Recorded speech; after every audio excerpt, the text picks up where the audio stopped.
नमस्कार मंडळी, शुभ संध्याकाळ. सर्व साहित्यप्रेमी रसिक श्रोत्यांना पहिल्यांदा जागतिक पुस्तक दिनाच्या शुभेच्छा. आज खूप छान असं औचित्य कवयित्रीने पुस्तक प्रकाशनासाठी शोधलेले आणि ते म्हणजे पुस्तक दिनाचं. तर सर्वांना पुस्तक दिनाच्या शुभेच्छा. वाचते व्हा आणि वाचते राहा असं मी सगळ्यांना अगदी कार्यक्रमाच्या सुरुवातीलाच आवाहन करेन.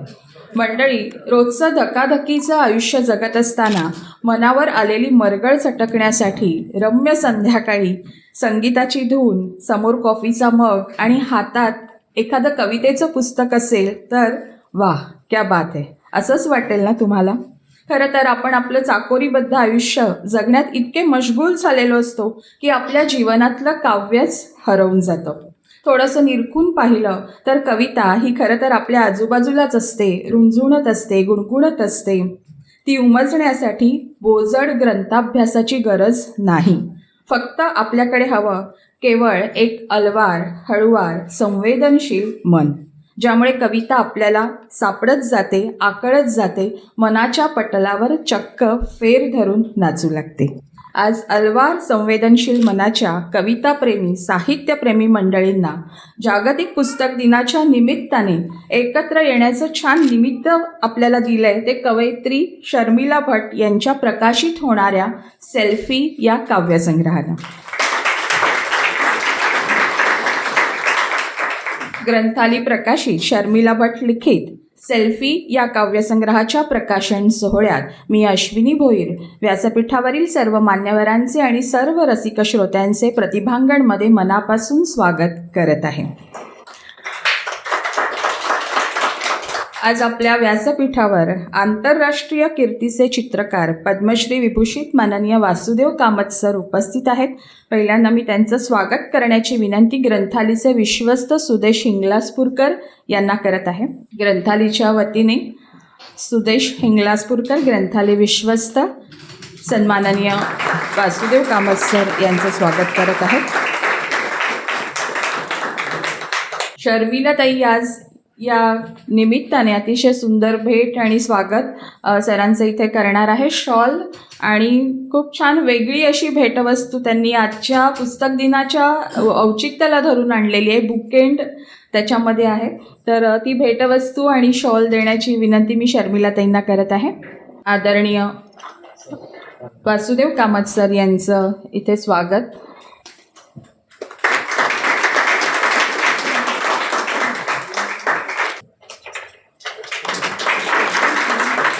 खूप छान आणि वेगळ्या प्रकारचा हा बुकेंड ह्याच्यामध्ये आहे. म्हणजे मला ताईंनी सांगितलं की विशेषत्वाने हंसाच्या आकाराचं मला वाटतं हा बुकेंड आहे आणि सरस्वतीचं वाहन असलेला हंस आज एक प्रतिकात्मक रूपाने खरं तर त्या भेट म्हणून देत आहेत. यानंतर प्रसिद्ध कवी, गीतकार आणि लेखक गुरु ठाकूर यांचं ग्रंथालीच्या वतीने स्वागत करण्याची विनंती ग्रंथालीच्या कार्यक्रम संयोजक धनश्री धारप यांना करत आहे. पुस्तक भेट आणि एक प्रतिभांगणचा छानसा मग आहे सोबत. आणि शर्मिलाताई इथे गुरु ठाकूर सरांचं स्वागत करणार आहे. शॉल आणि बुकेंड.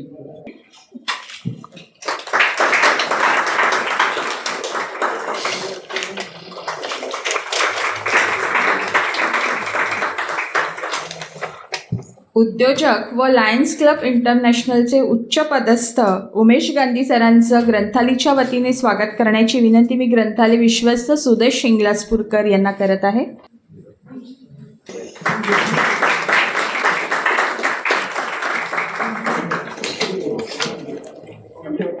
शर्मिलाताईंच्या वतीनेही इथे आपण उमेश गांधी सरांचं इथे स्वागत होत आहे.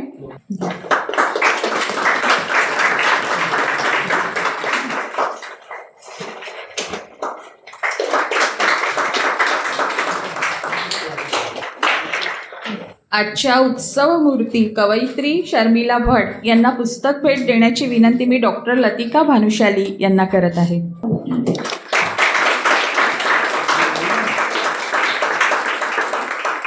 आज कवयित्री शर्मिला भट यांचं जे पुस्तक ग्रंथालीतून प्रकाशित होणार आहे तर ते पुस्तक ग्रंथालीपर्यंत आणण्याचा एक संवादाचा पूल ज्यांनी जोडला ते राजीव जोशी यांचा इथे स्वागत शर्मिलाताई करणार आहेत. मी राजीव जोशी सरांना विनंती करते की आपण इथे यावं. शर्मिलाताई त्यांना शॉल आणि भेटवस्तू देऊन इथे त्यांचं स्वागत करत आहेत.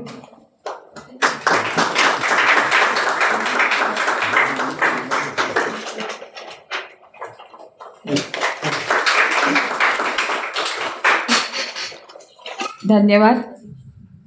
आणि तुम्हा सगळ्यांचंही खूप मनापासून स्वागत. आपण एकदा छान टाळ्या वाजवूया आणि आपणच आपलं स्वागत करूया.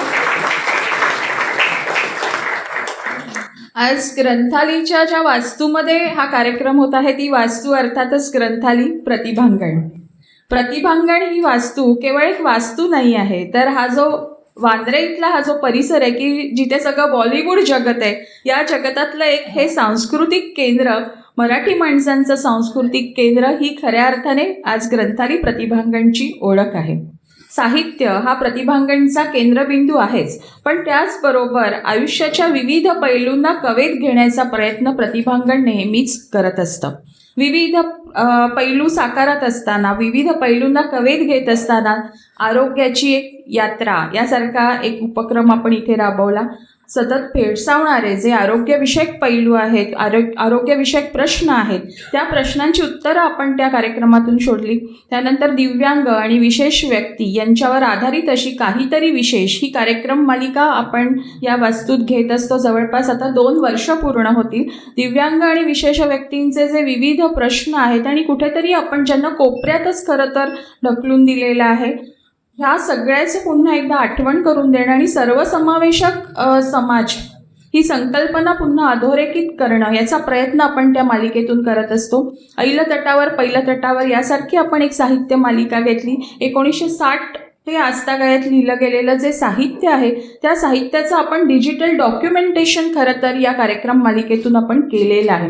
असे विविध कार्यक्रम प्रतिभांगणच्या माध्यमातून होत असतात. विद्यार्थ्यांसाठी विज्ञानधारा हा उपक्रम आपण संपूर्ण महाराष्ट्रात पद्मश्री प्राप्त डॉक्टर शरद काळे यांच्या मार्गदर्शनाखाली राबवत असतो.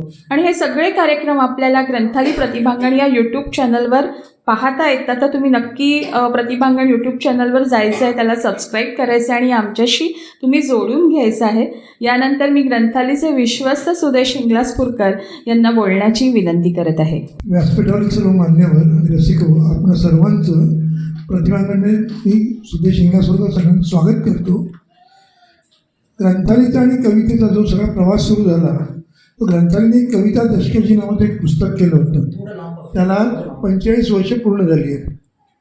त्या ज्या कवींच्या कविता होत्या त्यात उत्तम कोळगावकरची कविता होती, अशोक बागवेची कविता होती. आज त्या सगळ्या कवींची नावं समाजाला पूर्ण माहिती झालेली आहे. त्यासाठी महाराष्ट्रातनं ग्रंथालीकडे 6000 कविता आल्या होत्या आणि त्या सगळ्या निवडणारी टीम कोण होती तर त्यात विजयवार राजाध्यक्ष होत्या, रमेश तेंडुलकर होते, दया पवार होते, मंगेश पाडगावकर होते. यांनी त्यातली निवड केली होती आणि तिथून ग्रंथालीचा कवितेचा प्रवास सुरू झाला. नंतर आम्ही नारायण सुर्वे यांचं सनद हे पुस्तक प्रकाशित केलं. त्याला आम्हाला राष्ट्रपती पुरस्कार मिळाला होता. हे मला खरंच सांगायला त्याचा आनंद होतो. आणि मग पुढे असा कवितेचा जो आमचा पुढचा प्रवास आहे त्यात आम्ही बागवे, अशोक नायगावकर, सानेकर, मिर्जा, अंजली कुलकर्णी, किरण येल्ले या सगळ्यांचे कविता संग्रह ग्रंथालीने पुढे प्रकाशित केले. आजच्या घडीला ग्रंथालीचे 150 कविता संग्रह प्रकाशित झालेले आहेत आणि त्यात सेल्फी या शर्मिला भट यांच्या काव्यसंग्रहाची भर पडते आहे. त्याचा मला आनंद आहे. 20 दिवसापूर्वी ह्याच वास्तूत तळगर नावाचा निवडक कवितांचा कार्यक्रम म्हणजे निवडक कविता संग्रहाचं प्रकाशन आणि त्याची सगळी समीक्षा रणधीर शिंदेनी केली होती. त्याचं प्रकाशन ह्याच वास्तूत झालं. त्यावेळी इथे वसंत आबाजी डहाके, विश्वास पाटील आणि सदानंद मोरे आले होते आणि असाच चांगला भरगच्च हॉल भरला होता. तो चांगला इथे कार्यक्रम झाला होता. त्यावेळी इथे शर्मिलाताई आल्या होत्या. त्या म्हणाला माझाही प्रकाशन समारंभ तुम्ही ते केला.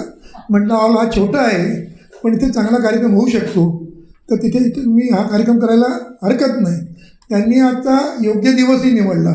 आज पुस्तकाचा दिवस आहे आणि त्या दिवशी या पुस्तकाचं प्रकाशन होणं ही खरंच आनंदाची गोष्ट आहे. जशी तुम्ही आता ही वास्तू पाहिली खाली येताना तुम्ही ग्राउंड फ्लोअरला जागा पाहिली असेल. ती जागा आम्हाला आत्ता 1 एप्रिलला शासनाने 30 वर्ष लीजवर दिलेली आहे.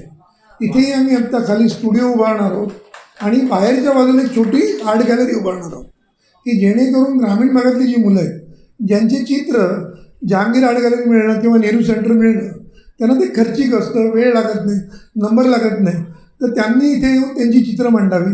त्यांच्याकडनं ग्रंथालय कुठलंही भाडं किंवा असं काही घेणार नाही. तसं तिथे कायमस्वरूपी पुस्तकांचं प्रदर्शन खाली असेल. अशा काही ॲक्टिव्हिटीज आम्ही बाहेर सुरू करणार आहोत. किंवा या स्ट्रीटवरती विकणारी आहे, शेंगदाणे विकणारा असेल, वेळवाला असेल, ते रात्री आपलं शिक्षण करतात, तर त्यांच्यासाठी आम्ही एक अभ्यासिकाही खाली सुरू करणार आहोत. तर अशा पद्धतीने ग्रंथालयाचा सगळा उपक्रम सुरू राहणार आहे. त्यासाठी आम्ही एक कॉर्पस जमा करणार आहोत. ग्रंथालयाला 50 वर्ष पूर्ण झालेली आहे. हे आमचं 51 वर्ष आहे. पुढे 100 वर्ष चालली पाहिजे. तर जसं आमच्याकडे जागा आहेत, चांगले लेखक आहेत, चांगले रसिक वाचक आहेत, तसं आर्थिकही पाठबळ जर थोडंसं राहिलं तर ग्रंथालयाला पुढचा चांगला प्रवास करता येईल. आमच्याकडे ATG आहे, CSR फंड आम्ही घेऊ शकतो. तुम्हाला जर आम्ही योग्य काम करत असं वाटत असेल तर तुम्ही ग्रंथालयाला मदत करू शकता. एवढं बोलून मी माझं मनोगत थांबवतो. कवितेबद्दल जास्त लतिका मानुषाली जी ग्रंथालयाची संपादिका आहे ती तुमच्याशी बोलेल. धन्यवाद. धन्यवाद सर. सेल्फी या काव्यसंग्रहाचं अतिशय अभ्यासू वृत्तीने ज्यांनी संपादन केलेलं आहे त्या ग्रंथालयाच्या विश्वस्त डॉक्टर लतिका भानुशाली यांना मी इथे बोलण्याची विनंती करत आहे. धन्यवाद. हॅलो, नमस्कार. ग्रंथाली प्रकाशित आणि शर्मिला भट लिखित सेल्फी या काव्यसंग्रहाचं आज प्रकाशन होत आहे. त्याचा खरोखर मनस्वी असा आनंद आहे. हा काव्यसंग्रह आम्ही स्वीकारला याचं पहिलं कारण या काव्यामध्ये असलेली आशय घनता. जेव्हा तुमचा काव्यसंग्रह तुम्ही हाती घ्याल आणि पाहाल तेव्हा मी काय म्हणते त्यातला गर्भितार्थ तुम्हाला आपोआप समजून येईल. एक अतिशय मनस्वी आणि व्यक्तिगत भावभावनांचा आविष्कार यामध्ये कवितेमध्ये उमटलेला आहे. पण इतकंच नव्हे तर पूर्णपणे जीवन समावेशक असं अनुभवांचं संचित जे आहे ते ह्या काव्यसंग्रहामध्ये प्रामुख्याने उमटलेलं आहे. त्यामुळे हा प्रवास फक्त कवयित्रीचा व्यक्तिगत प्रवास नाही आहे, तर तो व्यक्तीकडून समष्टीकडे जातो आणि म्हणून हा काव्यसंग्रह वेगळा ठरतो असं आम्हाला वाटलं आणि मग हा संग्रह प्रकाशित करण्याचं आम्ही आवर्जून ठरवलं. कवयित्रीचा एक स्वतंत्र आणि उत्स्फूर्त असा पिंड आहे लेखनाचा. तिचे विषय पाहिल्यानंतर तुम्हाला लक्षात येईल आणि हेच त्या कवितेचं वेगळंपण आहे. कवयित्री कुठलंही वर्गीकरण या कवितांचं करतच नाही आहे की सामाजिक कविता आहेत, निसर्ग कविता आहेत, प्रेम कविता आहेत, असं कुठलंही लेबल आपल्या कवितेला लागू नये अशी बहुतेक अपेक्षा असावी. त्यामुळे कवितांचं वर्गीकरण नाही आहे. तर वाचकांनी आपापल्या वकुबानुसार कविता वाचाव्यात, रसास्वाद घ्यावा, इतका साधा सोपा एक अर्थ किंवा साधी सोपी भूमिका घेऊन या कविता आपल्यापुढे येतात आणि आपल्या अंतरंगामध्ये, आपल्या मनामध्ये खोलवर रुजून जातात. या कविता स्वमग्नतेच्या असल्या तरी त्याच्यामध्ये विषयांची मात्र विविधता आहे. खरं तर जे शीर्षक आहे ना ते खूप बोलकं आहे. सेल्फी, आत्ताच्या नवीन पिढीची ती भाषा आहे सेल्फी काढायची. तर सेल्फी म्हणजे स्वतःचं काढलेलं प्रतिबिंब. अर्थात त्याच्यामध्ये फिल्टर वापरले जातात, आणखीन वेगवेगळे फीचर्स वापरून त्या सेल्फीला उठावदार बनवलं जातं. पण या कवितेची सेल्फी मात्र अस्सल आहे. याचं कारण लेखिकेला तिचा जो स्वतःचा प्रवास आहे, आत्ममग्नतेचा प्रवास आहे, तो परिपूर्ण झाला आहे. त्यामुळे तिला फिल्टर वापरायची गरज पडत नाही आहे. ती आपल्या नैसर्गिक वृत्तीतून त्यामध्ये प्रकट होती आहे आणि ते काव्य असं आपल्यापुढे हळुवारपणे येतं. म्हणूनच त्या लिहितात कवितेच्या शोधात असताना, तुझ्या शोधात फिरून ही परतले आत्ताच माझ्यात. हा जो प्रवास आहे ना तिचा आत्मशोधाचा, तो अतिशय सुंदर असा प्रवास आहे आणि त्यामुळे सेल्फी हे जे शीर्षक आहे ते सार्थक ठरतं. त्यांच्या मनोगताचं एक वेगळेपण आहे, ते म्हणजे मनोगत पण काव्यमय लिहिलं आहे त्यांनी. आणि त्या मनोगताला वाचल्यानंतर, त्यातल्या ओळी वाचल्यानंतर त्यांचा सामाजिक दृष्टिकोन आपल्याला लक्षात येतो. त्या लिहितात, कधी येणारे सण साजरे करताना छान बंद जुळतात, कधी जाणारे क्षण बरेच काही विस्कटूनही जातात. पण त्यांचा दृष्टिकोन जो आहे ना तो असा आहे की आलं जे आपल्या वाट्याला सामोरं त्याला तटस्थपणे सामोरं जावं आणि प्रत्येक क्षण आनंदाने जगावा. त्यामुळे ही प्रवृत्ती, हा बाणा हा सुरुवातीलाच कळतो आणि मग त्या दृष्टिकोनातून आपण काव्याचा आस्वाद घ्यायला लागतो. पानापानांवर रेखाचित्र आहेत. त्यापैकी एक रेखाचित्र प्रामुख्याने त्याची पुनरावृत्ती झालेली आहे. कमळ आहे आणि ते पाण्यात स्वतःचं प्रतिबिंब पाहते आणि त्याच्या भोवती पानं आहेत. तर हे शीर्षक जे आहे ते यातनं बोलतं आहे की तिने त्याच्या स्वतःच्या आत्ममग्नतेचा शोध जो आहे तो घेतला आहे आणि ती खोल अंतरंगात डोकावते आहे. म्हणून ज्या वेळेला ती निसर्ग टिपते तेव्हा फक्त निसर्गाचं वर्णन येत नाही, तर निसर्गाच्या निमित्तानं मानवी भावभावनांच्या कंगोऱ्याला नकळतपणे ती स्पर्श करते. सुरुवातीलाच अध्यात्माचा धागा तिने पकडला आहे, फार सुंदर पकडला आहे तो. आणि विठ्ठलाचं वर्णन करताना विठ्ठल या शब्दामध्ये थ या अक्षराची विरुक्ती झाली आहे, जोडाक्षर होऊन. त्यावर नेमका ती भाष्य करत म्हणतीये, त्या 2 ठला नावात मध्यात जोडणारे नाते, त्या 2 पावलांचे विटेशी युगांचे नाते.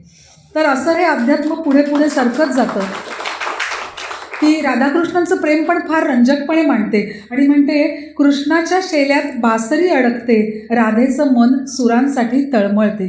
आता हे फक्त राधाकृष्णाचं प्रेम नाही आहे. तुमच्या आमच्या जीवनामध्ये कुठेतरी मागं डोकावून पाहिलं तर लक्षात येईल की हळूवार कप्पा प्रत्येकाच्या जीवनात असतो. कुठेतरी प्रेमाचा विरह असतो, व्याकुळता असते.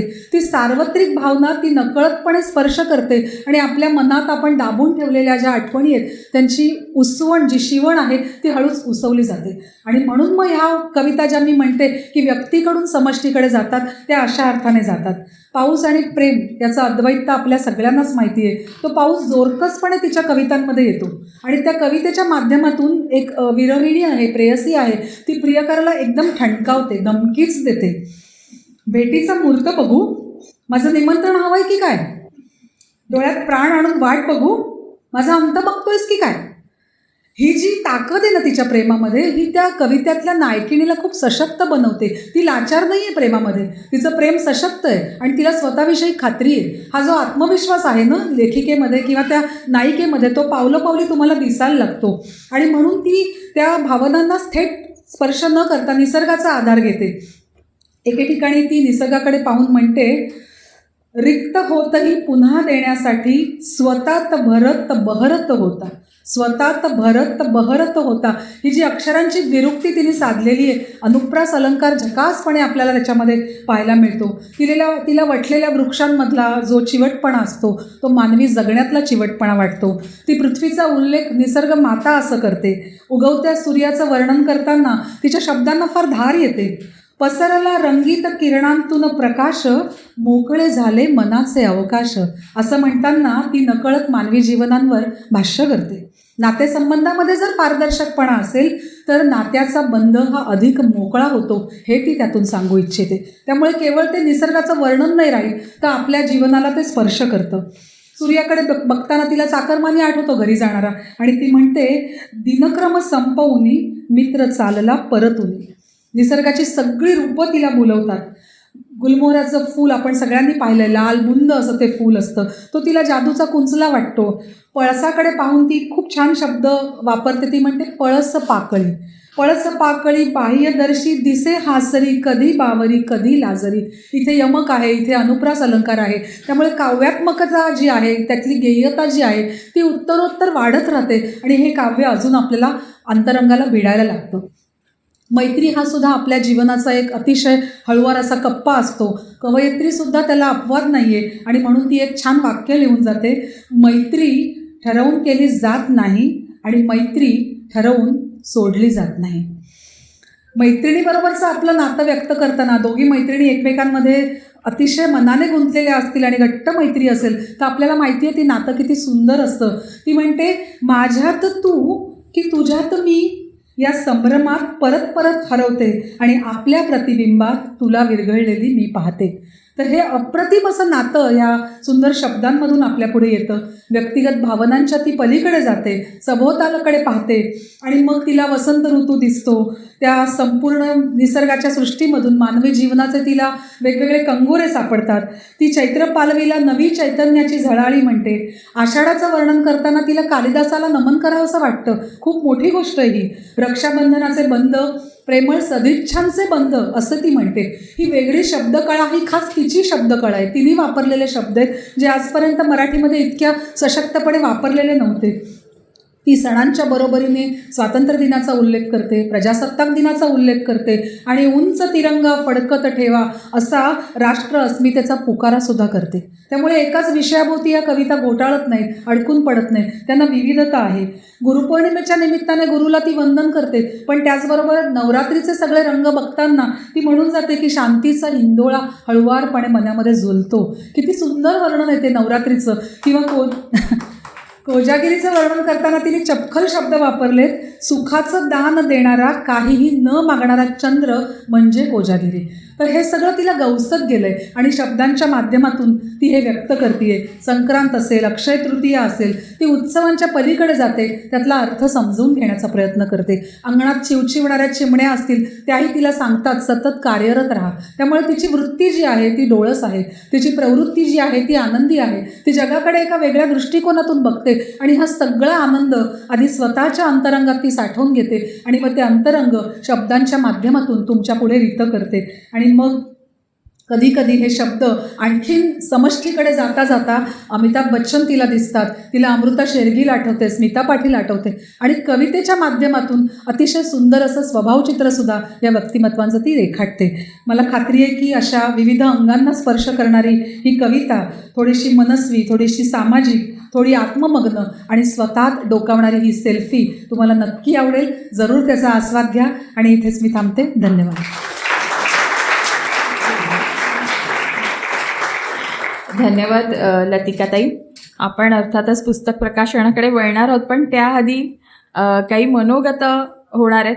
आता कवितेचं गणगोत हे खरं तर कवितेतून निर्माण असतं, पण या गणगोतातले अनेक टप्पे असतात. त्यातला खूप छान एक टप्पा लतिकाताईने तिच्या या प्रास्ताविकातून उलगडला आणि या गणगोतातलं अजून एक नाव म्हणजे ओंकार भट. खरं तर तो शर्मिलाताईंचा सुपुत्र आहे, पण आज तो या कवितेतला गणगोत आहे आणि त्या गणगोतातला एक भाग म्हणून तो आपल्याशी संवाद साधणार आहे. ओंकार. थँक्यू. झालं थँक्यू. नमस्कार मंडळी, मित्र, कुटुंबीय आणि पुस्तकप्रेमी, तुम्ही आज इथे येऊ शकलात तर तुमचं सगळ्यांचे स्वागत आणि तुमचं इथे आल्याबद्दल खूप खूप आभार माझ्याकडून, माझ्या परिवाराकडून. आमच्यावर तुम्ही आमच्या खुशीमध्ये जॉईन होऊ शकलात तर थँक्यू. मी जरा 2 मिनटं घेणार आहे, मे बी थोडे जास्त, पण माझं तुटक्या मराठीत मी जे काय तुम्हाला सांगता येईल मी तुम्हाला त्याबद्दल सांगणार आहे. तर मी मोठा पुस्तकांच्या आसपास आलो. घरी खूप पुस्तकं आहेत, घरी वाचक आहेत खूप सगळे, त्यामुळे मला सारखं पुस्तकं पाहायला मिळालेत आणि त्याच्यामुळे एक छंद निर्माण झाला माझं पुस्तकं वाचण्यासाठी. मी त्यातल्यात इंग्लिश पुस्तकंच मोस्टली वाचतो, पण आई आणि आजी असल्यामुळे मला मराठी वाचण्याचं थोडं आवड आहे, वाचतो. एक छोटा प्रॉब्लेम असा आहे की मी जेव्हा काही मराठी पुस्तकं वाचतो मला शब्द कळत नाहीत मध्ये मध्ये, तर मी जाऊन आईला सांगतो, आई हा शब्द काय आहे, मला जरा समजव गं. आणि ती 4 असे नवीन शब्द सांगते जे मला नसतात माहिती, त्याचेही मला तिच्याकडून अर्थ मागून घ्यायला लागतो. पण तुम्ही जेव्हा हिची कविता वाचाल ना आईची, तेव्हा तुम्हाला ही गोष्ट कळेल की तिचा जो शब्दांवरती तिची जी पॉवर आहे, तिची जी कंट्रोल आहे ती चांगलेपणे बाहेर येते. आत्ता पण आपण थोडे एक्झाम्पल्स ऐकले ज्याच्यामध्ये आपल्याला तिच्या कविताच्या गोष्टी थोड्या कळतात. पण मेनली मला असं वाटतं की ते फक्त शब्द जुळत नाहीत, पण ती लोकांना, दुसऱ्या गोष्टी ह्या सगळ्या जुळून सगळं एकत्र आणून ती त्या कवितेत टाकते. आणि ते शब्द भले थोडे मोठे वाटले, पण ते जे इमोशन असतात ते बरोबर व्यक्त करू शकतात. आत्ता थोड्या दिवसाआधीचीच गोष्ट आहे, आम्ही घरी डिस्कस करत होतो की इव्हेंटसाठी काय हवं आहे, काय काम करायचे आहेत वगैरे वगैरे वगैरे. तर बोलता बोलता ती मला म्हणते, आणि हे मी वाचतो कारण का मी हे सगळं लक्षात राहणं मला बिलकुलच जमणार नाही. तर ती म्हणते की त्या दिवशी पुस्तक दिन तर आहे, पण ते गुरुवार पण आहे आणि गुरुवारी पुरुषामृत योग आहे. आणि माझा पहिला प्रश्न होता, आई ह्याचा अर्थ काय? तर तिने मला समजवलं की गुरु एक स्पेसिफिक नक्षत्रात येतो तेव्हा खूप चांगला दिवस असतो आणि त्या दिवशी आपण पुस्तक लॉन्च करणं ही पण खूप चांगली गोष्ट आहे. तर तेवढं समजावून ते माझ्या डोक्यात शिरेपर्यंत, मला काही कळेपर्यंत तिचं लगेच डोळ्यात काहीतरी आलं आणि ती म्हणते, पण हे माझ्यासाठी तर गुरु शिष्यामृत आहे. आणि मला ऐकून खूप चांगलं वाटलं, पण माझा प्रश्न होता, आई याचा अर्थ काय? तिने मला सांगितलं की आजच्या दिवसात तिचे गुरु तिला भेटून तिला सत्कार वाटतोय की तिच्यासाठी येऊन तिच्यासाठी लोक हे सगळं करतायत. सो डेफिनेटली आज आमच्यासाठी खूप खूप खुशीचा दिवस आहे. आणि तिने अजून गोष्ट सांगितलं मला. पहिली गोष्ट म्हणजे त्याच गुरुचाच थीम ठेवता तर ती काय बोलली की सर्वात आधी तिचे गुरु म्हणजे उमेश गांधी इथे आहेत मग काव्य आणि मराठी चित्रपट क्षेत्रातले लेजंड, त्यांचं नावच गुरु आहेत. गुरु ठाकूर पण इथे आहे.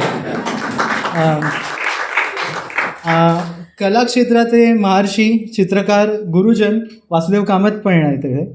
आणि त्याच्यानंतर सर्वात महत्त्वाचं म्हणजे ग्रंथाली, ज्यांनी पुस्तक प्रकाशित करण्याचं ठरल्यानंतर त्यांनी आमच्यासाठी गुरूंचं एक स्थान घेतलं. आणि त्यातल्यात राजीव जोशी यांच्या मार्गदर्शनाखाली आम्हाला खूप मदत झाली. आईचे खूप त्रास कमी झाले, त्याच्यामुळे हे सगळं खूप चांगल्यापणे पार पाडलं गेलं. तर सगळ्या गुरूंचं आज मी माझ्याकडून वंदन, आईकडूनही, पण तरी ती विसरली किंवा तिचं काही दुसरं राहिलं तर मी म्हणतो की थँक्यू. तर गोष्टी आणि कविता किंवा कोणतीही कला करणं ही माझ्या हिशोबाने कठीण आहे. म्हणजे आपल्यापैकी कोणीही या गोष्टीत काय हातपाय टाकत असेल तर ते करणं कठीण आहे, ते लोकांसमोर ठेवणं आणखीन कठीण आहे. तर आज आपण हे बघतोय की तिचं जे पुस्तक येतं आहे ते फक्त पुस्तक प्रकाशन नाही आहे, पण ती आपले हात मोठे करून तिचं दुनिया पाहायला तुम्हाला वेलकम करते आणि ती तिचे पर्स्पेक्टिव्स तुमच्यासाठी ठेवते. सो आय होप तुम्हाला हे पुस्तक खूप खूप आवडेल. आणि परत एकदा तुम्ही इथे सगळे असल्यामुळे धन्यवाद. बिफोर मी सगळं संपवू, मला अजून एक छोटी गोष्ट सांगायची आहे की ऐसा कहा जाता है कि एक बच्चे को बड़ा करने के लिए एक पूरे गांव की ज़रूरत पड़ती है.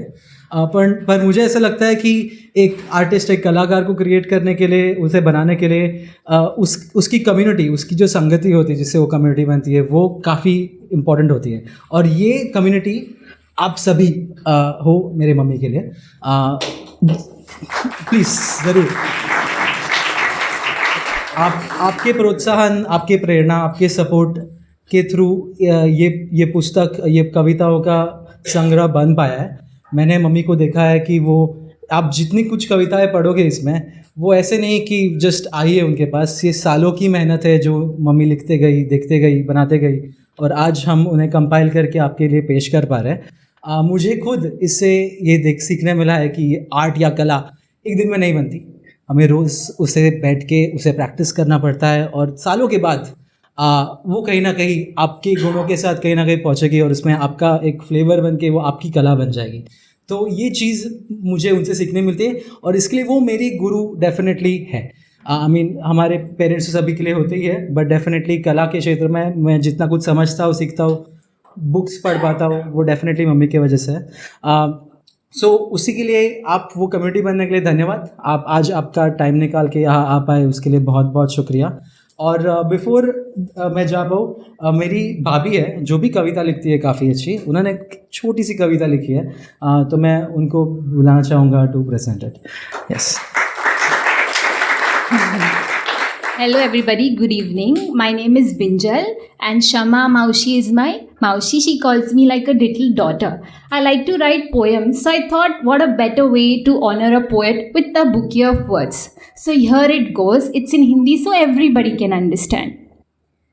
ये शब्द कभी झुके ना, आपका जज्बा कभी झुके ना.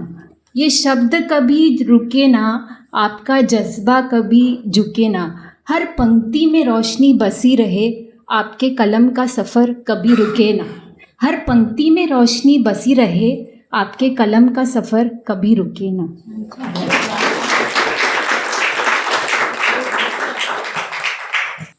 ओमकार, तुला खूप धन्यवाद. अतिशय हृदय असं खरं तर मनोगत त्याने आज व्यक्त केलेलं आहे. आणि आजच्या पिढीची भाषा आहे, पण बघा शेवटी मनात तेच असतं की ज्याला मी गणगोत म्हटलं त्यालाच त्याने कम्युनिटी म्हटलं. शब्द काही असू दे, पण मनात भावना त्याच आहेत. खूप छान वाटलं. आणि मला वाटतं हे ऐकत असताना शर्मिलाताईंना खूप मनात अनेक गोष्टी दाटून आलेल्या असतील, तर मला वाटतं शर्मिलाताईंनी आता व्यक्त व्हावं. नमस्कार. मंचावरती स्थानापन्न आदरणीय मान्यवरांना सविनय सादर प्रणाम. सदनात उपस्थित आदरणीय व्यक्तिमत्व, नातेवाईक, मैत्र, सर्वांना सविनय आणि सप्रेम नमस्कार. सर्वप्रथम वंदन करते, प्रणाम करते, स्मरण करते आईबाबांना करते. आता माझ्या आतच असतात ते. तर परत सर्वांना नमस्कार. सर्व उपस्थितांचे अमूल्य वेळ देऊन आलात म्हणून आभार. आज पुस्तक दिन, वाचक दिन आणि सेल्फी पुस्तक प्रकाशन दिन. आज फार भाग्याचा दिवस माझ्यासाठी. पहिलं पुस्तक प्रकाशन सोहळा म्हणून जास्तच कौतुक स्वतःसाठी. तसंच उत्साहवर्धक आणि सकारात्मक प्रतिसाद आपल्या सर्वांकडून. म्हणून या प्रेमळ कौतुकाच्या वर्षावात हे पुस्तक अवतरत आहे याचं श्रेय नक्कीच तुम्हा सर्वांना माझ्याकडून. भाषेची गोडी, वाचन, त्यातून लिखाणाची आवड हा नक्कीच माझ्या आईकडून मिळालेला वारसा आहे, हे तुमच्यापैकी अनेकांना माहितीच आहे. आम्हा तिन्ही भावंडांना ओळखणाऱ्या प्रत्येकाला हे नवीन सांगायला नको.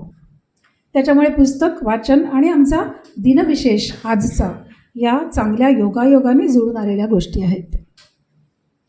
सर्वांना आधी अक्षर ओळख होते, मग शब्द, त्यांचे अर्थ यांची जाणीव होते. नंतर घडते भावभावनांची भेट आणि त्यातूनच उमलते कविता थेट.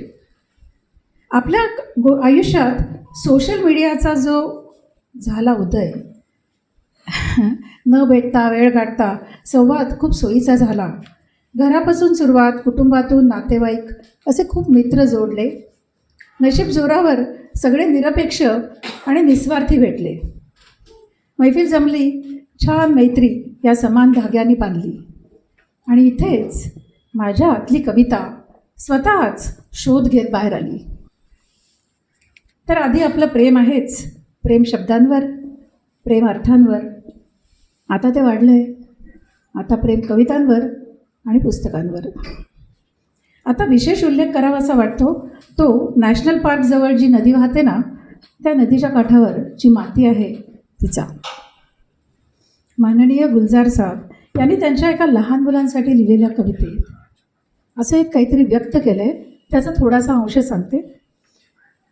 मेरे बाग की मिट्टी में कुछ तो है, ये जादुई जमी है क्या, जमी को जादू आता है. अगर मैं फूल मांगूं तो गुलाबी फूल देती है, मैं जो रंग दूँ उसे वो रंग देती है. ये सारे रंग क्या उसने कहीं से नीचे छुपा रखे हैं मिट्टी में. बहुत खोदा मगर कुछ भी नहीं निकला, जमी को जादू आता है. श्रीकृष्ण नगरामधली या नदीच्या आसपास मातीमध्ये पण नक्कीच काहीतरी दडलं आहे. विश्वविख्यात ऐतिहासिक नोंदी इतकं सारं घडलं आहे. ही महान व्यक्तिमत्व गरुड झेप घेऊन भराऱ्या घेत असलेले आणि उंची कितीही गाठली तरी पण पाय जमिनीवर टेकलेले. याच नगरीतून 2 लखलखते हिरे या पुस्तकासाठी लाभले. साध्या लिखाणातून कवितांचं पुस्तक सारे असं अकल्पित घडले. सोशल मीडिया ज्याला आपण सोमी म्हणतो, तर त्या सोमीमुळे कवितांवरती प्रेम करणारे समविचारी मित्र मिळाले आणि कवितेचं पुस्तक करूया ही कल्पना उचलून धरणारे खंदे मित्र मिळाले. आता या सोशल मीडियानेच कमाल केलेली आहे. नामवंत, गुणवंत, कलावंत अशी मैत्रियांची यादी वाढतच चालली. सहज मैत्रीतून स्वभावही जुळले आणि या मित्रांनी खूप प्रोत्साहनही दिले. याच सोशल मीडियामुळे श्री अमिताभ बच्चनजी यांच्या संपर्कातही आले. त्यांना KBCमध्ये जन्मदिनी घरी भेटताही आले. त्यांच्यावर लिहिलेली एक कविता या कवितेच्या पुस्तकात आहे. त्याच्यातल्या काही ओळी मी तुम्हाला वाचून दाखवेन, कारण अमिताभ बच्चन हे सगळ्यांसाठीच नक्कीच आवडीचे असणार. कधी देवालाही दरडावून नात्यासाठी भीक मागणारा, कधी चाहत्यांच्या प्रार्थनेवर देवालाही जिंकून परतणारा, कधी आरशात डोकावत वेगळंच रूप दाखवणारा, कधी रडत हसवणारा, कधी हसत रडवणारा एकच असतो अमिताभ बच्चन. आपल्या बाबूजींच्या कविता, त्यांच्या बाबूजींच्या कविता हे सुद्धा आपल्या कवितेशी रिलेटेडच आहे. आपल्या बाबूजींच्या कविता आवडीने चालीत गाणारा, मातापित्यांबद्दल आदर, कुटुंबाबद्दल प्रेम बाळगणारा, संगीत, लेटेस्ट टेक्नॉलॉजी सतत शिकणारा, सोशल मीडियासह नवीन जमान्यात टिकून राहणारा एकच असतो अमिताभ बच्चन.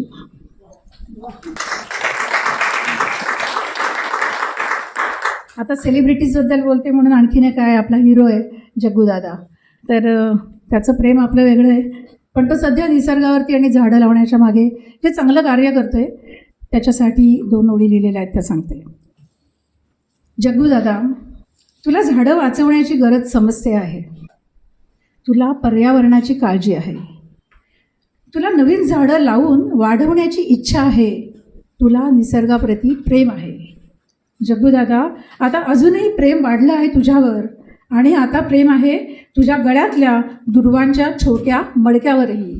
एक छोटंसं मडकं घालून फिरतो गळ्यात. जग्गू दादा, आता अजूनही आदर वाढला आहे तुझ्यावर आणि आता आदर आहे तुझं झाड, निसर्ग आणि पर्यावरण जपण्यावरही. जग्गू दादा, आता तुला बघून आणि भेटून समजलं आणि उमजलं, खरा हिरो असाच असतो.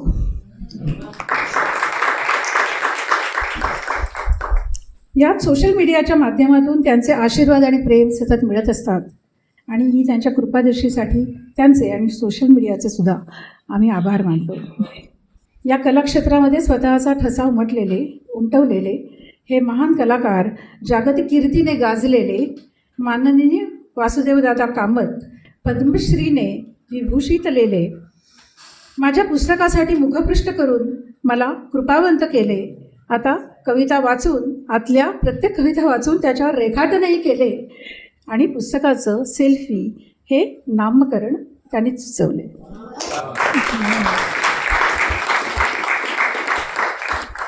या पुस्तकासाठी हे खूपच मोठं नाव जोडलं आहे आणि याने माझ्यासह या माझ्या पुस्तकाचं सुद्धा भाग्य उजळलं आहे. मी कधीच या ऋणातून उतराई होऊ शकत नाही आणि होऊ इच्छितही नाही. मी आजन्म ऋणी आहे वासुदेव दादा. धन्यवाद. भाषा साहित्याच्या आसमंतातला एक चमकता तारा, खरं तर गुरु हा ग्रह आहे पण हा तारा आहे. शब्दबळ त्याचं उत्साहित करणारं आणि मस्त मनमौजी वैभव जोशी आज इथे नाही आहे, त्याचा मैत्रीचा करार प्रोत्साहित करणारे, शब्द, साहित्य, चित्रपट क्षेत्र हे गाजवलेले, सर्वांच्या मनावरती राज्य करणारे, या पुस्तकासाठी तुमच्या शब्दांची जी झुळूक लाभली, शब्दांसह मैत्री आणि कवितेवरती प्रेम अशी द्वयी लाभली. हे मैत्र, हे प्रेम राहील बरकरार, हा जिव्हाळा, हे संबंध, हा आपला मैत्रीचा करार.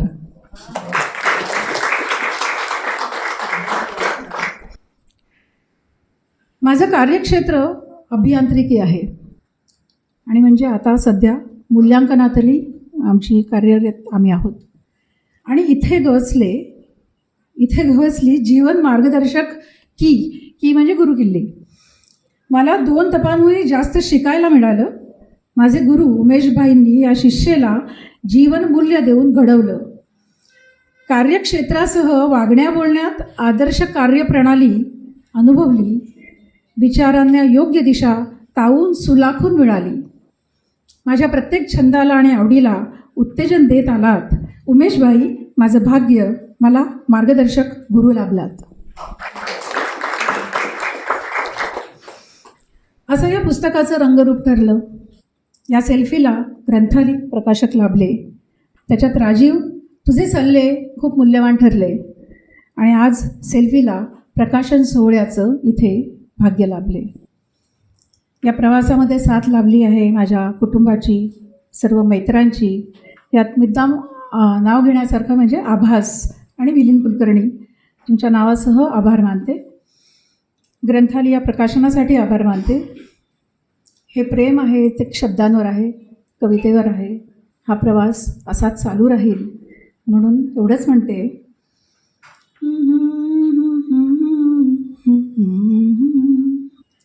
कि दिल अभी भरा नहीं, तुमसे हम जुदा नहीं, हमसे तुम जुदा नहीं, जो खत्म हो किसी तरह ये सिलसिला नहीं.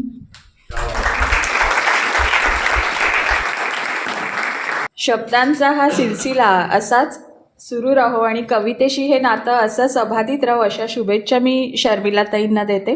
आणि यानंतर आपल्या सगळ्यांना ज्याची उत्सुकता आहे ते अर्थातच पुस्तक प्रकाशन. मगाशी ओंकारने खूप छान औचित्य सांगितलं की काय मुहूर्त आहे. तर गुरु पुष्यामृत योग आज आहे आणि आज जागतिक पुस्तक दिन आहे, म्हणजे आज चांगला वाचन योगही आहे. आणि अशा छान शुभ मुहूर्तावर सेल्फी हा काव्यसंग्रह आज प्रकाशित होणार आहे. तर मी व्यासपीठावरील सर्व मान्यवरांना विनंती करते की शर्मिला भट लिखित सेल्फी या काव्यसंग्रहाचं आपण प्रकाशन करावं. मी या प्रकाशन सोहळ्यासाठी डॉक्टर लतिका भानुशाली यांना इथे येण्याची विनंती करते. त्याचबरोबर धनश्री धारप आणि ओंकार, तुलाही रिक्वेस्ट आहे, विनंती आहे की तूही या प्रकाशन सोहळ्यात या आनंदात सहभागी हो. मी राजीव जोशी सरांना देखील विनंती करते आपणही या प्रकाशन सोहळ्यामध्ये सहभागी व्हावं.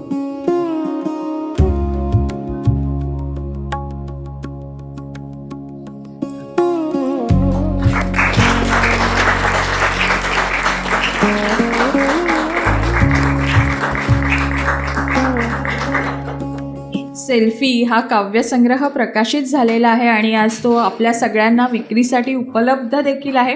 तर मला वाटतं आपण सगळेजण नक्कीच हे पुस्तक विकत घेणार आहात, वाचणार आहात आणि कवयित्रीला आपली प्रतिक्रिया देणार आहात. मला वाटतं हीच खरं तर त्यांना दिलेली खूप छान भेट असेल. आणि कार्यक्रमाच्या पुढच्या भागाकडे वळत असताना मला आवर्जून एका गोष्टीचा उल्लेख करायचा आहे की या पुस्तकासोबत अतिशय सुंदर असं बुकमार्क स्वतः शर्मिलाताईंनी बनवलेलं आहे, स्वतःच्या हस्ताक्षरात बनवलेलं आहे. तर ते बुकमार्कही आपण आज या काव्यसंग्रहाच्या प्रकाशनाची एक आठवण म्हणून आपल्यासोबत घेऊन जायचं आहे.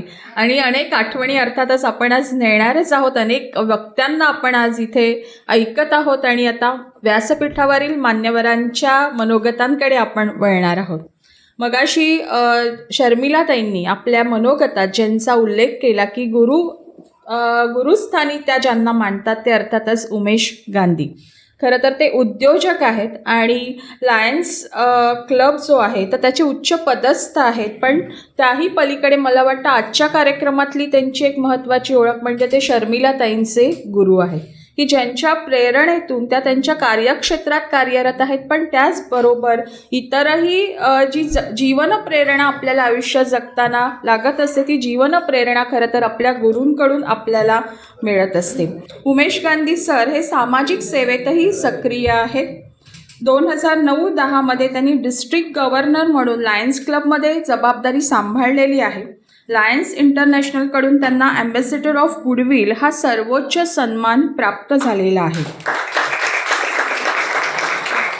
शर्मिलाताई गेली 25 वर्ष त्यांच्या कंपनी समूहाशी जोडलेल्या आहेत आणि त्या नेहमी प्रत्येक वेळी उल्लेख करतात की उमेश गांधी सर हे माझे खरे मार्गदर्शक आहेत की ज्यांच्यामुळे हा जीवनाचा प्रवास मी करत आहे.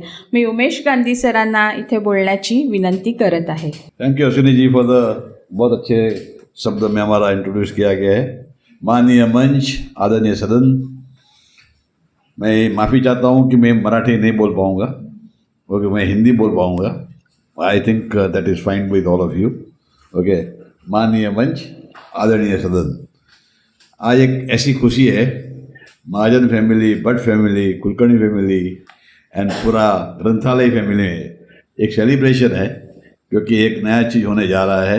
एंड शर्मिला जी की बुक जो सेल्फी कहा जाता है उसका आज इनका आशीर्वाद से, वासुदेव जी का आशीर्वाद, एक जोरदार तालियां इनका आशीर्वाद से प्रकाशित होने जा रही है. शर्मिला जी जैसे बताया गया कि 25 साल से मेरे साथ, हमारा फैमिली के साथ एसोसिएट है. एंड मैं इतना कहना चाहूँगा कि इनकी अंदर का इमोशंस जो है समझना बहुत डिफ़िकल्ट है, बहुत डिफ़िकल्ट है. क्योंकि कभी भी क्या इमोशन से वो कैसे बात करती है और कैसे आगे आती है. एक जूनियर लड़की के हिसाब से हमारे उधर आई थी और मेरे पिताजी के साथ भी उन्होंने काम किया है और धीरे धीरे करके अपने आप को मोल्ड करके हर फील्ड में नंबर 1 पे उतरी है. ये और कोई नहीं, शर्मिला जी भट्ट है. मुद्दे में माना गया कि मैं उनका गुरु हूँ, ओके, लेकिन हकीकत में आज के तारीख में हमारी कंपनी की हमारी गुरु वो है. हमारे हर डिसीजन कंपनी के, हमारे जो भी है, हमारे स्टाफ के है, वही लेती है, होती है, वो मेरे पे भी गुस्सा करती है, ओके, लेकिन वो अच्छे के लिए करती है। एंड फिर गुस्सा करते करते भी, ना बोलने के बाद भी 100 काम और खुद ही कर लेती है। वो है शर्मिला जी भट्ट, ओके। इतनी बड़े परेशानियों के साथ में जो ये काम करती है, घर में भी कुछ है, बेटा यूएसए में था, इन बिटवीन शुरुआत में हस्बैंड हमारा शैलेंद्र जी दुबई में काम कर रहे थे, सभी प्रेशर के साथ में वो गुजरी है, ओके। लेकिन भगवान का भी आशीर्वाद रहा है, लोगों का साथ रहा है, उन्होंने सभी चीज़ को सहन करके भी अंदर जो भी उनके दुविधा होगी उसको भी अपने अंदर ही छुपा के रखे उन्हें अपनी कला को धीरे धीरे डेवलप किया। जैसे बताया गया कि अमिताभ बच्चन जी और जग्गू दादा जी के लिए उन्होंने कुछ काव्य लिखे हुए हैं जो उनके बहुत करीबी है, और उनके लिए भी उनकी जन्मदिन पे भी इतनी क्रिएटिविटी वाला कुछ कार्ड बनाएगी, ये बनाएगी और आके दिखाती है मुझे, मैंने आजकल रात को पूरी रात बैठ के बनाया। ये एक ही चीज़ कर सकता है जिसका पैशन एंड कमिटमेंट इनका लाइफ में होता है, वो ऐसा कवि शर्मिला जी, ओके। आज खुशी की बात ये है कि ये इंटायर फैमिली, मुझे लगता है महाजन फैमिली पूरा आर्टिस्ट है। अगर उनकी बहन है स्वाति जी, वो बताया गया कि वो लतिका लेखिका है, ललित लेखिका है। कहाँ है स्वाति जी? हाँ, वो ललित लेखिका जी है। उनके भाई साहब है, ओके, जो कहाँ आशीष जी, हाँ, he is a good painter. उनका पेंटिंग्स बहुत सारी जगह पे लगते हुए, sir thank you very much, and I been hearing every now and then, okay. और घर में जहाँ पे भी काम होता है शर्मिला जी आगे रहते हैं, मैं उनसे बहुत प्राउड फील करता हूँ।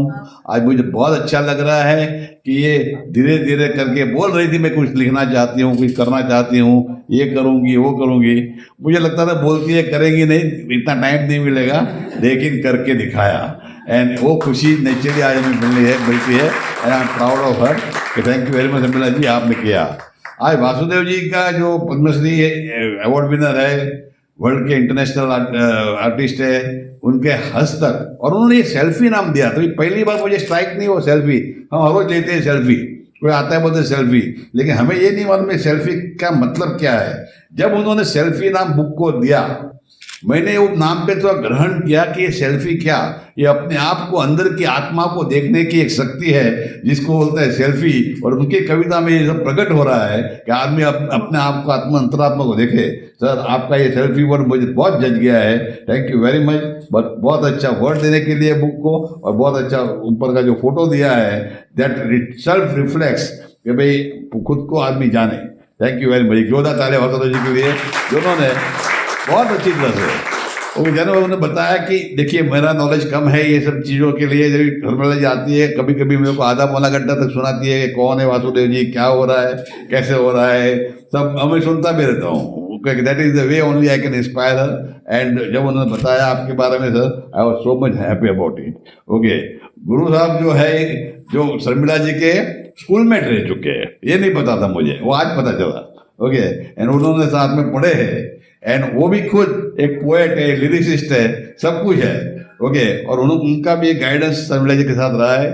तो मैं ये चाहता हूँ कि इनका आशीर्वाद बने रहे और शर्मिला जी और आगे प्रगति करे, ये मेरी शुभेच्छा उनके साथ में है। और जब तक हो सके पूरा गांधी परिवार, मेरे धर्मपत्नी यहाँ पे है, मेरे बेटे बहू सब यहाँ पे बैठे हुए हैं, सब आए हैं बिकॉज सभी के साथ में शर्मिला जी का अच्छा एक व्यवहार रहा है। तो हम बहुत चाहते हैं कि शर्मिला जी आगे बढ़े। God bless all of you, thank you very much, all the best, thank you. धन्यवाद सर। आज आपल्या व्यासपीठावर सरांनी ज्यांच्या मनोगतात उल्लेख केला की गुरु ठाकूर यांच्यासारखा एक अतिशय सशक्त कवी आज इथे आहे। आपण अनेकदा मराठीतली प्रार्थना गीतं जेव्हा ऐकतो किंवा त्यांची आठवण होते, तर आपल्याला वसंत बापटांच्या अनेक कविता आहेत, पण वसंत बापटांबद्दल बोलताना आपल्याला पहिल्यांदा त्यांचं नेहमी एक प्रार्थना आठवते, ती म्हणजे गगन सदन। मग कोणताही कार्यक्रम असो की गगन सदन ऐकल्यानंतर जे मनात भाव उत्पन्न होतात ते सांगण्यापलीकडचे असतात। तशीच एक अतिशय सुंदर भावगर्भ आणि आपण म्हणतो की एक तमाचा सगळा एक काळीमा पसरलेला आणि त्याच्यामध्ये एक आंतरज्योत प्रज्वलित व्हावी अशी सुंदर प्रार्थना गुरु ठाकूर यांनी लिहिलेली, आणि ती म्हणजे तू बुद्धी दे, तू तेज दे। जेव्हा जेव्हा आपण ही प्रार्थना ऐकतो तेव्हा मनामध्ये ज्या भावना प्रज्वलित होतात आणि अंगावर उमटणारं जे रोमांच आहे ते खरं तर शब्दात मांडण्यापलीकडचं आहे. असा एक सशक्त कवी, गीतकार, संवाद लेखक, पटकथाकार आज आपल्या व्यासपीठावर आणि त्यांच्या हस्ते आज या पुस्तकाचं प्रकाशनही झालेलं आहे.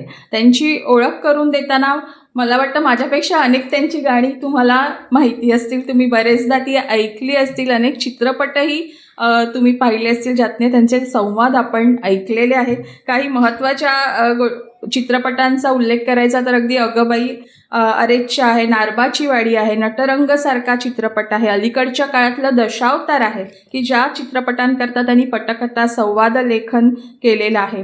नंतर मन उधाण वाऱ्याचे यासारखं गाणं आहे किंवा अप्सरा आली, म्हणजे किती आपल्याला त्याच्यात वैविध्य दिसतं. गाण्यांमध्ये आपल्याला अतिशय वैविध्य दिसतं, त्याच्या रचनेमध्ये असेल, आशयामध्ये असेल, आणि अतिशय गोड असं गाणं की बहरला मधुमास, अगदी प्रत्येकाच्या तोंडात ते यावं असं सुंदर गाणं आहे. तर मी कवी गुरु ठाकूर यांना इथे बोलण्याची विनंती करते. नमस्कार. सगळ्यात आधी आजचा दिवस निवडण्याबद्दल आत्ताच मला कळलं की शर्मिलाने हा दिवस निवडला, कारण आज पुस्तक दिवस आहे आणि पुस्तक दिनादिवशी पुस्तकं वाचणारी, पुस्तकं लिहिणारी आणि पुस्तकं प्रकाशित करणाऱ्या मंडळींसोबत आजचा दिवस मी इथे एका पुस्तकाच्या प्रकाशनाने पुरत. तर यासाठी मनापासून आभार. आणि सगळ्यात महत्त्वाचे आभार पुस्तकं प्रकाशन करणाऱ्यांचे आहे, कारण मोबाईल वाचणाऱ्या माणसांच्या गर्दीत अजूनही पुस्तकं वाचणारी माणसं आहेत. या श्रद्धेवर ही मंडळी पुस्तकं प्रकाशित करत असतात. तर आपण जास्तीत जास्त वाचून त्यांना पाठिंबा दिला पाहिजे, कारण वाचणारी माणसं आहेत तोपर्यंत लिहिणारे हात लिहित राहतात आणि प्रकाशित होत राहतात. आता कवितेकडे वळायचं तर नेहमी म्हणायचं की जे न देखे रवी ते देखे कवी. त्यामुळे मला अनेक वेळा असं वाटायचं की कविता ही दुर्बोध असेल, कारण इतरांना कळत नाही तेच कवी लिहितो. पण या शर्मिलाच्या कविता वाचताना मला वाटलं की तिने प्रत्येकाच्या मनातली कविता लिहिली. म्हणजे याची सुरुवात साधारण 1-2 वर्षापूर्वी झाली की शर्मिलाचा मला मेसेज आला आणि ते म्हणाले की अरे मी काहीतरी लिहिलं आहे आणि तुला घाबरतच पाठवते, आणि माझ्या पोटात गोळा आला असं ती म्हणाली. पण मला नेहमी हा म्हणजे अनुभवाने झाला आहे की भेटलेला प्रत्येक माणूस कविता पाठवतो आणि तुझं मत दे असं सांगतो, तेव्हा माझ्या पोटात त्यापेक्षा मोठा गोळा असतो. कारण बऱ्याचदा ओळखीची माणसं असतात, काय मत द्यायचं, ती म्हणलं नाही खरं मत दे. मी नेहमी म्हणतो की कविता ही चहासारखी असते, ती कधीच वाईट नसते, पण चहा बनवणाऱ्याची चव आणि पिणाऱ्याची चव कधी मॅच नाही झाली तर ती पटत नाही. ती वाटतं तो त्याच्या प्रकारे त्याला खूप साखरेची आवडत असते, पिणाऱ्याला साखरवाली नको असते. त्यामुळे मी कधी म्हणत नाही की ही कविता वाईट आहे, प्रत्येकाचा चॉईस वेगळा असतो. मग ती घाबरत काही दिवसांनी मी ते फोल्डर उघडलं PDF, आणि नंतर मला खरंच यासाठी वाईट वाटलं की मी फार वेळ घेतला, कारण त्याची कविता छान होती. आणि ती कदाचित, कारण काय होतं, आम्ही सिनेमाची गाणी लिहिताना हा विचार करतो बरेचदा की सिनेमाच्या पलीकडे पण प्रत्येक ऐकणारा ते गाणं त्याचं वाटलं पाहिजे. नाहीतर काय होतं, त्या नायकाचं गाणं होऊन राहतं. ते गायक सगळ्यांचं गाणं तेव्हा होतं जेव्हा आशय सुरुवातीचा तोच असला तरी नंतरचं गाणं हे प्रत्येकाचं झालं पाहिजे. शर्मिलाच्या कवितांमध्ये मला ती गोष्ट आढळली की तिच्या कविता ह्या तिच्या आहेतच, पण त्या वाचणाऱ्याला वाटेल की अरे हे माझ्या आयुष्यात झालं आहे. आणि दुसरी सगळ्यात महत्त्वाची गोष्ट म्हणजे पहिला कविता संग्रह असतो ना, त्यात एक गोष्ट छान असते की त्या माणसाने सुरुवातीपासून लिहिलेल्या सगळ्या कविता जमा केलेल्या असतात त्या पुस्तकासाठी. त्यामुळे तुम्हाला त्या वयातला कवी कळत जातो. म्हणजे त्या वयात त्याला कविता कशी कळली. कविता कळायचं एक वय असतं. मी खूपदा सांगतो की घाल पिंगावायला माझ्या परसात, ही 7वीत कविता होती. मला असं वाटत नाही की कुठल्या मुलीला 7वीत तिचा अर्थ कळला असेल. ती सासरी गेल्यावर तिला ती कविता खऱ्या अर्थाने उलगडली असेल. घाल पिंगावायला माझ्या परसात माहेरीच्या सुवासाची म्हणजे काय असेल. तर तसं ती कविता उमगत जाते, उलगडत जाते. तशी तिची कविता तिला उलगडत गेली आणि त्या वयात तिला काय कळलं. त्यामुळे सेल्फी हे नाव सरांनी दिलं, त्यामागचा विचार त्यांचा एक आहेच. पण मला ते सेल्फी नाव असताना मनापासून असं वाटतं की सेल्फी म्हणजे तो क्षण तुम्हाला त्या क्षणी थांबवून ठेवण्याचा एक प्रयत्न असतो, किंवा तो कैद पकडून ठेवण्याची धडपड असते आपल्याला की आत्ता आम्ही या मित्रांबरोबर हा क्षण आम्ही अजरामर करतोय, पटकन पकडून ठेवा. तशा तिच्या कवितांमध्ये तिने ते क्षण कैद केलेले आहेत. म्हणजे ती इतकी भाग्यवान आहे की त्या पानामध्ये उघडून ती त्या काळात जाऊ शकते. तिला असं वाटतं की 2011मधली कविता आहे, तर ती वाचताना तिच्याकडे ती संधी आहे. ते पान उघडलं की तिला पटकन त्या क्षणात तेव्हा कोण माणसं होती, कोणासोबत, कधी ही लिहिली, काय क्षणी हा आपल्याला विचाराल, तर सगळं चित्र तिच्या डोळ्यासमोर जाऊ शकतं. त्यामुळे आणि मला पुन्हा हेच म्हणायचं आहे की त्यातले काळाचे संदर्भ जे आहेत ते वाचताना मला असं वाटलं की हिची कविता नाही माझी असू शकते. हे त्यातलं मोठं यश आहे की बऱ्याचदा कवी काय होतं तर मी प्रेमात पडलो तेव्हा असं लिहितो तेव्हा ते त्या कवीची कविता होते, पण माणूस प्रेमात पडलो तेव्हा असं जेव्हा लिहिलं जातं तेव्हा वाचणाऱ्या प्रत्येकाची कविता होते. आणि मला वाटतं की तुझ्या कवितांमध्ये ते सगळ्यात मोठी गोष्ट मला वाटते. आणि अजून एका गोष्टीसाठी मला तिच्या भाग्याचा हेवा वाटला जेव्हा ती म्हणाले की वासुदेव कामत सर याचं मुखपृष्ठ करतायत, तेव्हा मला आयुष्यात तुम्हाला अरे रे असूया वाटते ना ती, तसं मला तिच्याबद्दल फार वाटली. कारण मी बरेच वर्ष माझं एक पुस्तक येईल आणि मी सरांना विचारेन असं म्हणतो आहे, पण ही त्यातली जिद्दीची गोष्ट आहे की 1 वर्षापूर्वी एक मुलगी सांगते बघूया मी धाडस करणारच आहे, आणि त्यानंतर थेट 1 वर्षाने त्याचा समारंभ होतो. आता ग्रंथालय आणि बरेच जण सांगतील की गेली 10 वर्ष ते माझ्या डोक्यावर बसत आहेत की तुमचं एक पुस्तक यायला हवं. तर या सगळ्यासाठी आणि जे आता म्हणाले सर की तुम्ही ती जिद्दी आहे आणि ते म्हणेन ते करून दाखवते, तर हे कुठेतरी ते इंजिनिअरिंग असं म्हणतात ना, शिक्षण कधीच वाया जात नाही, तर इंजिनिअरिंग करणारी माणसं जी असतात फोकस्ड, ते तिथे तिचं योग्य झालेलं आहे असं मला वाटतं. आणि मनापासून शुभेच्छा. आणि मला असं वाटतं की तिने लिहित राहावं, कारण एक पुस्तक झालं की चला संपलं आता असं नसावं अजेंडा. कारण काही म्हणा आयुष्यात काय करायचं, कविता संग्रह काढायचा आहे, तसं न करता तिने आता, कारण कविता आत्ता तुझी प्रगल्भ होत चालली आहे, नवे टप्पे जगणं नव्या अर्थाने कळतं, त्यामुळे त्यातले आशय बदलतील, त्यातली घनगर्भता वाढत जाईल अधिकाधिक. तर ती लिहित राहा आणि सोपं लिहित जा, म्हणजे प्रत्येकाच्या मनातली कविता असेल. मनापासून शुभेच्छा. आज मला खरंच दडपण होतं कारण इथली जवळची माणसं बरीच आहेत आणि असं होतं की बाहेर आम्ही बोलतो ते आम्हाला काळजी नसते पुढे काय होणार आहे. आता काय होणार की संध्याकाळी वॉकला जाताना कोणीतरी यातला भेटेल आणि ते बोलायला नको होतं तू असं म्हणेल, म्हणून मी फार जपून बोलतोय आज. मनापासून धन्यवाद.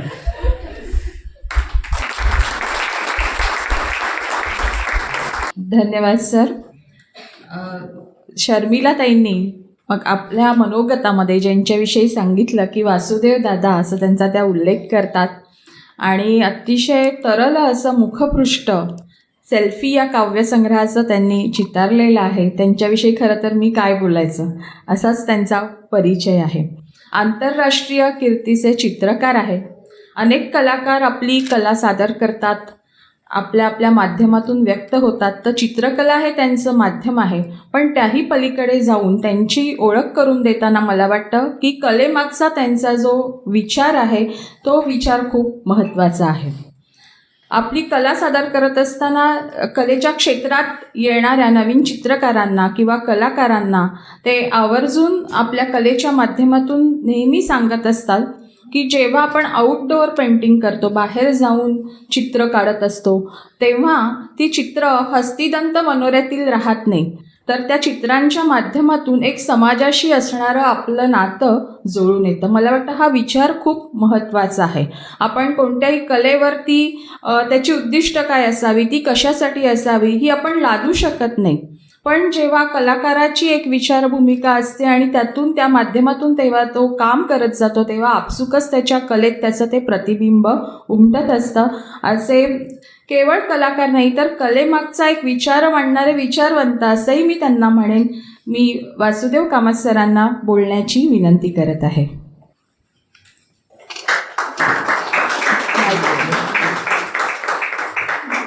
उपस्थित सर्वांना नमस्कार.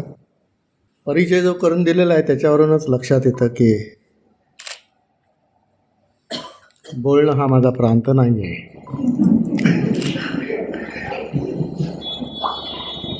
परंतु निसर्गाने तोंड दिलेलं आहे खाण्यासाठी जसं दिलं आहे तसं बोलण्यासाठी सुद्धा.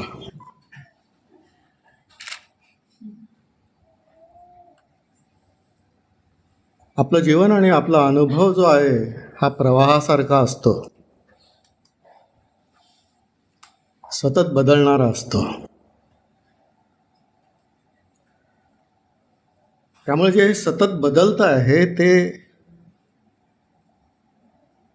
चिरंतर किंवा अक्षर कधी होईल असा विचार जेव्हा मनुष्याच्या मनामध्ये आला किंवा त्याच्या चित्तामध्ये आला, त्यावेळी लक्षात आलं की आपलं चित्त हे चित्ररूपाने अक्षर करता येतं. अक्षर या शब्दाचाच अर्थ असा आहे की जे कधीही मिटत नाही.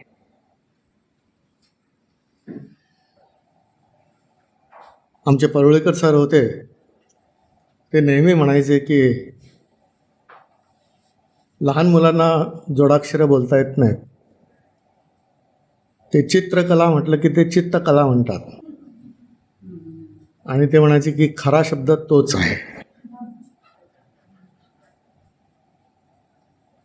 त्यामुळे मनामध्ये जे जे काही येत असतं ते अमूर्त स्वरूपात असतं, मूर्त स्वरूपात साकार होतं. त्यावेळी ते चित्र असतं किंवा वाङ्मय असतं, कविता असते, साहित्य असतं, कधी अभिनय असतो किंवा ते संगीत असतं.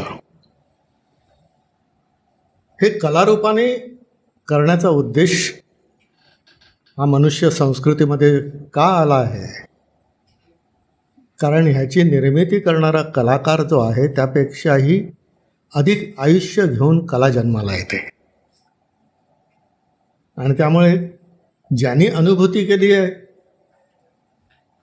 जो ते जगला आहे, त्यांनी जे निर्माण करून सौंदर्यप्रधान अशी कलाकृती जेव्हा निर्माण केली तेव्हा ती मात्र अनेक वर्ष चिरंतन स्वरूपात कायम राहते. कलेचं हे एक महत्त्व आहे. परंतु तरीसुद्धा मगाशी सांगितल्याप्रमाणे मी चित्रकार असल्यामुळे शब्दसमृद्धी माझ्याकडे नाही आहे. आणि मग अशा वेळी ते नटसम्राटमध्ये विठोबा म्हणतो ना, आम्ही अशी चोरी करतो. त्यामुळे असे साहित्यकार, कवी वगैरे असतात, त्यांच्याशी मी संपर्कात राहतो. आणि स्टॉक संपला की कधीतरी फोन करतो. माझे प्रमोद बापट मित्र आहेत, श्रीधर साठे आहेत, यांना मी फोन करतो.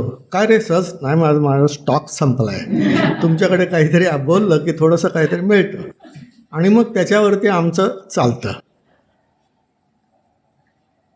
त्यामुळे ताईंनी पुस्तकाचं कव्हर करायचं आहे किंवा याच्यामध्ये स्केचेस करायचे आहेत असं म्हटल्यानंतर मी होकार दिला, कारण काहीतरी मला चोरायला मिळालं.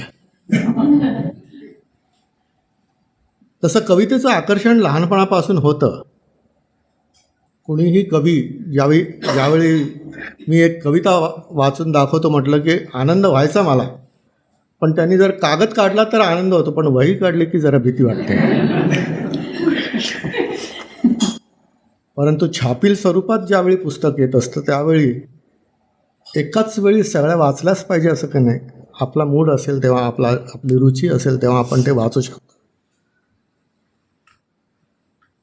परंतु कलाकृती ही अशी असते की ती स्थिर जरी असली ना तरी आपल्याला ती दोलायमान करते. आपल्यामध्ये स्पंदनं किंवा आपल्या विचारांना गती देणारं असतं. चित्र स्थिर असो, शिल्प स्थिर असो, कविता केवळ शब्दांमधली जरी असली तरीसुद्धा, कारण ज्या चित्तामधून किंवा ज्या मनामधून ती प्रकट झालेली असते ती भावगर्भितता आपल्यामध्ये परत ती संक्रमित करण्याची किंवा आपल्यामध्ये जागृत करण्याची ताकद घेऊन ती असते. मगाचपासून सारखा उल्लेख येतो की सेल्फी हे कवरचं नाव मी अजिबात नाही. 57 क्रमांकाची ताईंचीच कविता आहे आणि त्या कवितेचं ते शीर्षक आहे. परंतु सगळ्या कविता वाचल्या त्यावेळी मग मला वाटलं की हेच खरं उचित ह्याचं शीर्षक होईल. त्यामुळे शीर्षक त्यांचंच आहे, माझं नाही आहे. आणि मग मी स्केचेस करायला सुरुवात केली. कामाची गर्दी खूप असते, जेवढं जमेल तेवढं मी स्केचेस करत गेलो. नंतर मग माझ्या लक्षात आलं की हिच्या प्रत्येक कवितेला काही ना काहीतरी एक स्केच असलंच पाहिजे. म्हणून मग ते शेवटी येणारं जे स्केच आहे ते केलं. त्यामुळे सगळ्या कवितांवरती ते एक स्केच येऊ शकेल. त्यामुळे हा एक शॉर्टकट होता. खूप वेळा कवी मन जे आहे ना हे प्रत्येकाकडे आहे. सगळेच तानसेन होतील असे नाही, कानसेन होऊ शकतात. त्याप्रमाणे सगळेच कवी होतील असं नाही, परंतु रसिक होऊ शकतात. आपली रसिकता फक्त ती जिवंत ठेवली पाहिजे. खूप वेळा आपण मोबाईल बघतो तो सेल्फीसाठी असतो. आपल्याबद्दल कोणी काय म्हटलं आहे, आपल्याला कोणाचा निरोप आलेला आहे, आपल्याबद्दल काय चाललेलं आहे सभोवताली हे जाणून घेण्यासाठी असतो. परंतु त्याला काय म्हणायचं आहे ते जर समजून घ्यायचं असेल तर क्षणभंगूर असलेल्या मोबाईलच्या मॅसेजपेक्षा पुस्तक रूपाने येणारं काव्यसंग्रह हा अधिक संग्राह्य असतो, वाचनीय असतो. आणि त्यानिमित्ताने आजच्या चांगल्या दिवशी, ज्या दिवसाचं महत्त्व आहे ते सगळ्यांनी सांगितलेलंच आहे, या पुस्तकाचं प्रकाशन होत आहे. माझी मित्रतापूर्वक एवढंच सांगणं आहे की जे कोणी हल्ली कवी वाचत आहेत त्यांनी रोज एक पान काहीतरी वाचायला घेतलं पाहिजे. नवीन नवीन शोध, नवीन नवीन वातावरणातले आणि एकंदरीत यांत्रिक, संगणकीय वगैरे वगैरे बदल होणार आहेत ते काय थांबवू शकत नाही. सगळ्यांचं आपण स्वागत करतो, पण आपल्याला कुठल्या गोष्टीने कमजोर केलेला आहे ह्याची पण जाणीव ठेवून या सगळ्या AIच्या जमान्यामध्ये आर्टिफिशियलपेक्षा असिस्टंट इंटेलिजन्सी म्हणून जर त्याचा वापर केला तर काहीच हरकत नाही. हा माझा शब्द नाही, चोरलेला आहे. तर ह्या पद्धतीने आपण जर विचार करायला लागलो तर या गोष्टी निश्चित लक्षात येतील. आपण रोज काहीतरी लिहिलं पाहिजे, आपण रोज काहीतरी वाचलं पाहिजे असा मीही विचार करत असतो आणि जमेल तसा प्रयत्न करतो. आम्ही स्केच करत असतो. शेवटी एकच सांगतो की मनामध्ये विचार येत असतात आणि जात असतात, म्हणून मन चंचल आहे म्हटलं जातं. विचार चांगले येतात त्यावेळी ते एक विशिष्ट ऊर्जा घेऊन येत असतात. त्याला फक्त धरातल देण्याची, सरफेस देण्याची फार आवश्यकता असते आणि त्याला कृती लागते. त्यामुळे विचाराला आचरणाची किंवा क्रिएटिव्हिटीची म्हणजे निर्मितीची अशी धरातल मिळालं की ते चिरंतन स्वरूपात संग्राह्य आणि निर्मिती कुशल अशा कलाकृतीच्या स्वरूपात लोकांसमोर येऊ शकतं. आपण आपल्यातला हा जो रसिक आहे, हा कलानिर्मिती करणारा पण आहे, आपण आपल्या परीने प्रयत्न करू शकतो. असंच करत राहावं, असंच वाचत राहावं आणि असंच रसग्रहण करावं, आपलं जीवन आनंदी करावं. धन्यवाद.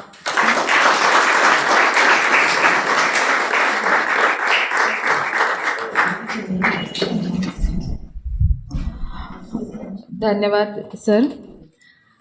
खूप छान असा विचार. मला वाटतं आज जागतिक पुस्तक दिन आहे आणि सरांचं जे भाषण झालेलं आहे, मनोगत व्यक्त केलेलं आहे, त्यातून त्यांनी आपल्याला अतिशय सुंदर असा विचार या सांगतेकडे, कार्यक्रमाच्या सांगतेकडे येताना दिलेला आहे. आपले मनापासून मी आभार मानते.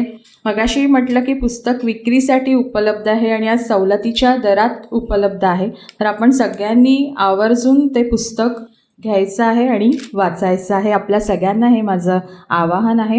व्यासपीठावरील सर्व मान्यवर, ऋषितुल्य असणारं असं व्यक्तिमत्व चित्रकार वासुदेव कामत सर, आपले मी मनापासून आभार मानते.